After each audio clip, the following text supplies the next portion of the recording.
అందరికీ నమస్కారం. కొన్నిసార్లేంటంటే చాలా పెద్ద పెద్ద విషయాలు చాలా సింపుల్ వాక్యాల్లోనే దాగి ఉంటాయి. ఈరోజు మనం సరిగ్గా అలాంటి ఒకే ఒక్క శక్తివంతమైన వాక్యాన్ని తీసుకోబోతున్నాం. దాని లోపల దాగి ఉన్న ఆ ప్రయాణమేంటో చూద్దాం.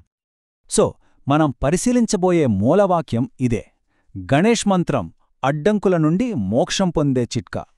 వినడానికి చాలా సింపుల్గా అనిపిస్తోంది కదా, కాని ఒక్కసారి ఆలోచిస్తే ఈ వాక్యంలోనే ఒక ప్రారంభం ఉంది, ఒక మార్గం ఉంది, ఒక గమ్యం కూడా ఉంది. అంటే ఇది జస్ట్ ఒక మాట కాదు, ఒక కంప్లీట్ ప్లాన్ లాంటిది. ఇక్కడే ఒక ప్రశ్న వస్తుంది. అసలు ఒకే ఒక్క చిన్న వాక్యంలో ఇంత డీప్ మీనింగ్ ఎలా ఉంటుందో? సరే పదండి, ఈ వాక్యాన్ని ఒక్కో లేయర్ తీసి చూద్దాం. దాని లోపలున్న అసలు విషయమేంటో తెలుసుకుందాం. ముందుగా ఒక వాక్యంలో వాగ్దానం. చూడండి, ఈ వాక్యం కేవలం కొన్ని పదాలని పక్కపక్కన పెట్టినట్టు కాదు. ఇది ఒక రకంగా చెప్పాలంటే ఒక ఫిలసాఫికల్ ఫార్ములా. ఒక పెద్ద సమస్యకి ఒక క్లియర్ కట్ సొల్యూషన్ ఇస్తానని ప్రామిస్ చేస్తోంది. ఈ వాక్యం స్ట్రక్చర్ చూస్తేనే మనకు అర్థమవుతోంది ఇదొక పూర్తి జర్నీని మన ముందు పెడుతోందని. ఇందులో చాలా క్లియర్గా 3 భాగాలున్నాయి. 1 మన చేతిలో ఉన్న సాధనం, 2 మనం ఫేస్ చేయాల్సిన సమస్య, ఇక 3 మనం చేరుకోవాల్సిన లక్ష్యం. ఈ 3 కలిస్తేనే గదా ఒక కంప్లీట్ జర్నీ అయ్యేది. సరే, మరి ఈ జర్నీలో మనకిచ్చిన సాధనమేంటి? అదే గణేష్ మంత్రం. ఓకే, అసలు మంత్రం అంటే ఏంటి? ఈ జర్నీలో మనం మంత్రాన్ని ఒక పవర్ఫుల్ టూల్ అనుకోవచ్చు. అది కేవలం ఒక పదం లేదా ఒక సౌండ్ మాత్రమే కాదు, ఒక పర్టిక్యులర్ రిజల్ట్ కోసం వాడే ఒక ఇన్స్ట్రుమెంట్. ఈ మొత్తం ప్రాసెస్ను ముందుకు నడిపించే యాక్టివ్ ఎలిమెంట్ అదే. ఇక్కడ మనం గమనించాల్సిందేంటంటే ఆ వాక్యం చాలా క్లియర్గా ఉంది.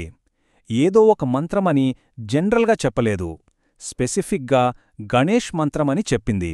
అంటే ఈ ప్రయాణానికి డిజైన్ చేసిన టూల్ ఇదేని అర్థం. ఇక నెక్స్ట్ సవాలు, అడ్డంకులు. మన దగ్గర టూల్ ఏంటో తెలిసింది, మరిప్పుడు ఆ టూల్తో మనం దేన్ని ఎదుర్కోవాలి? అదే అడ్డంకులు. అడ్డంకులు, ఈ ఒక్క మాట చాలు కదా లైఫ్లో గాని ఆధ్యాత్మిక జర్నీలో గాని మనం ఫేస్ చేసే అన్ని ఛాలెంజెస్ని ఇది సూచిస్తుంది.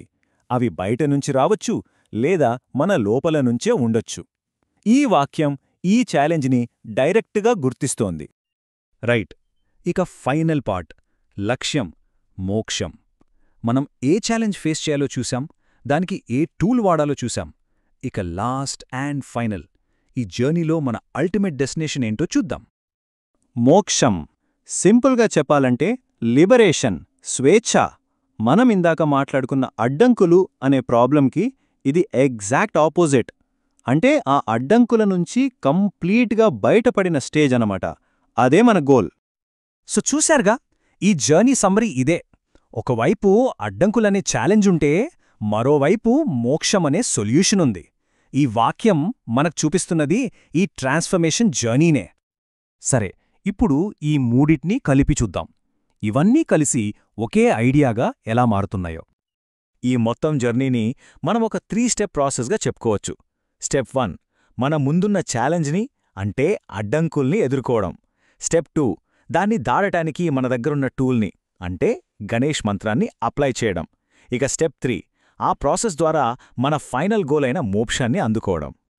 సో మనమిక్కడ క్యాచ్ చేయాల్సిన మెయిన్ పాయింట్ ఏంటంటే ఈ చిట్కా అనేది ఏదో సింపుల్ అడ్వైస్ కాదు. ఇదొక కంప్లీట్ ఫార్ములా. ఒక స్పెసిఫిక్ ప్రాబ్లంని దాటడానికి ఒక స్పెసిఫిక్ టూల్ వాడి ఒక స్పెసిఫిక్ గోల్ని ఎలా రీచ్ అవ్వాలో చెప్పే ఒక పర్ఫెక్ట్ గైడ్. ఈ విశ్లేషణను ఒక చిన్న ఆలోచనతో ముగిద్దాం. ఈ ఫార్ములా ప్రకారం ఒక టూల్ వాడితే అడ్డంకుల్ను దాటొచ్చు, అంతా బానే ఉంది. కానీ ఆ అడ్డంకుల్ని దాటే అసలు పవర్ ఆ టూల్లో ఉందా, లేక దాన్ని వాడుతున్న మనలోనే ఉందా?